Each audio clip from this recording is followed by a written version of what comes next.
What if I told you that there was once a king who didn't use swords or chains to punish his enemies, but honey and ants? Yes, honey, the sweet stuff you put in tea. This ruler smeared it all over the naked bodies of his enemies and left them out in the blazing sun, tied up and helpless. Then came the ants, the flies, and something far worse. This is not fiction. This was real. And today, we're diving into one of the cruelest and most bizarre punishments in ancient history. Our story begins in ancient Persia. The man behind this brutal method was King Cambyses II, the son of Cyrus the Great. Cambyses ruled the Persian Empire, one of the most powerful empires of the ancient world. But his mind, let's just say, it was darker than his crown was golden. Cambyses had a twisted imagination when it came to punishments. He believed fear kept people loyal. And when someone crossed him even slightly, he made sure their end was not only painful, but unforgettable. Now, here's where the honey comes in. Historical sources claim that Cambyses would strip a prisoner completely naked. Then, he'd have them tied tightly, often between two boats, or to the ground, with no way to move. Once bound, servants would begin smearing honey all over their body, every inch from head to toe, especially around the eyes, mouth, and private parts.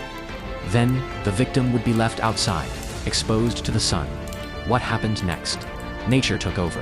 Ants, flies, wasps, all attracted by the sugar, would swarm the body. First came the itching, then came the bites. Then came thousands of tiny insects crawling inside the mouth, ears, and even worse places. Some victims were even force-fed milk and honey, which caused diarrhea, attracting even more bugs and making the person suffer longer. This slow, torturous death could last for days. The name of this punishment, it's called scaphism, and it's been described as one of the most painful ways to die in all of human history.